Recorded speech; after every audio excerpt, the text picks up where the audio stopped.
네, 안녕하세요. 미국 주식 멘탈 케어하기 멘탈이 전부다입니다. 네, 오늘은 아주 짧게 얘기를 해보려고 합니다. 현재 시장은 채권 금리 상승으로 인해 기술주 그리고 성장주들이 굉장히 힘든 시기를 보내고 있습니다. 하지만 이거는 일시적인 현상은 절대 아니에요. 채권 금리는 앞으로도 계속 상승할 것입니다. 하지만 그렇다고 해서 이대로 성장주가 무너지는 것은 아닙니다. 시장은 언제나 선반영을 하는 거죠. 2020년이 성장주 주도의 한 해였다면 2021년 적어도 상반기는 가치주 주도하에 한 해가 될 것입니다. 그리고 이거는 전체 시장에도 좋은 거라고 생각을 해요. 성장주는 잠시 쉬면서 그동안 지나치게 고평가되었던 거품도 제거를 하고 미리 오른 주가만큼 기업 가치가 따라오는 시간을 갖는 것이지요. 일종의 기다림의 시간입니다. 이런 이야기가 하나 있습니다. 회교의 신비주의 수행자인 수피의 우화에 실려있는 얘긴데요. 한 탐험가가 밀림을 뚫고 길을 가고 있었습니다. 그는 짐을 들어줄 3명의 원주민을 고용했는데요. 사흘 동안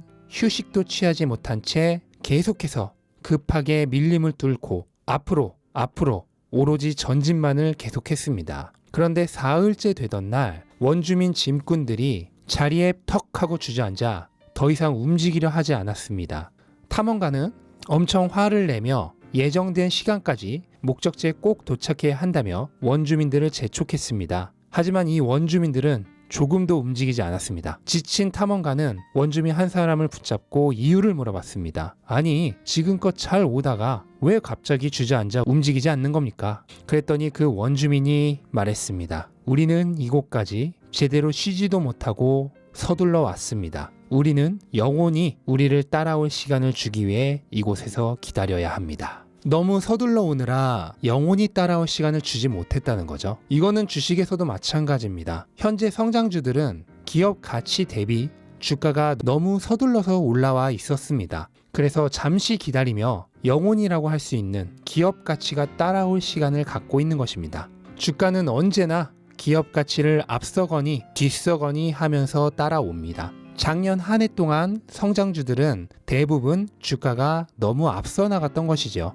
앞으로의 미래에서는 가끔은 주가가 오히려 기업 가치보다 더 낮아지는 경우도 있을 것입니다. 어떠한 경우에도 상관없이 결국 오랜 시간 축으로 봤을 때 주가는 언젠가는 기업 가치로 수렴하게 되어 있습니다. 하지만 이런 기업 가치와 주가의 불일치는 장기 투자를 하고 계신 분에게는 그다지 상관이 없는 얘기입니다. 테슬라를 한번 예로 들어보겠습니다. $900였던 테슬라가 현재 $600가 되었지만 반대로 $1200가 되었다면 파셨을 건가요? 그건 트레이더죠. 장기 투자자라면 $1200가 되었어도 어차피 팔지 않았을 겁니다. 그렇다면 $600이건 $900이건 $1200이건 무슨 상관이 있나요? 우리는 어차피 2025년 길게는 2030년 이후에 테슬라의 성장성이 다해 갈 때쯤 되어서야 주식을 팔 것이고 모르긴 몰라도 그때쯤에 테슬라의 주가는 $5,000 아니면 $10,000 예측은 불가하지만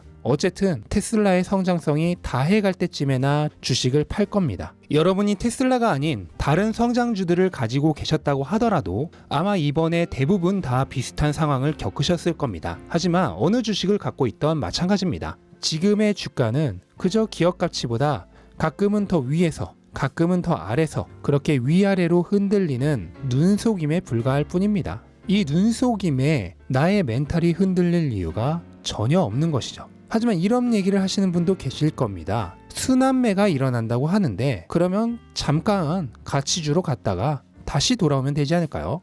저라면 차라리 이런 시기를 값이 싸진 성장주를 더 모으는 시기로 삼을 겁니다. 왜냐하면 성장주, 그 중에서도 테슬라와 같은 급속 성장주는 안전벨트 꼭 매고 있지 않으면 언제 급발진할지 알 수가 없기 때문입니다.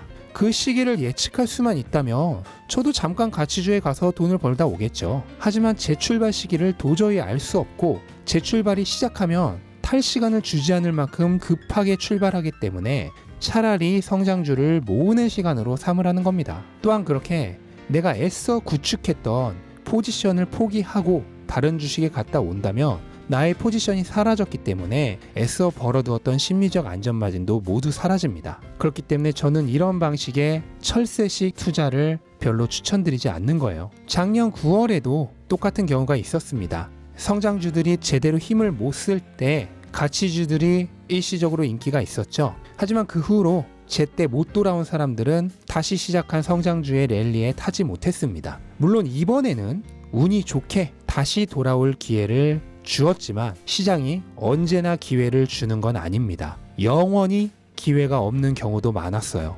또 사람들은 이상하게 오를 때 사고 내릴 때는 무서워서 사지 못하기 때문에 막상 기회를 줘도 더 내릴 것 같다고 무서워서 사지 못하고 오히려 지금 오르고 있는 주식들을 삽니다. 결국 오르던 주식들은 다시 떨어질 테고 내리던 주식이 다시 오르고 나서야 후회를 합니다.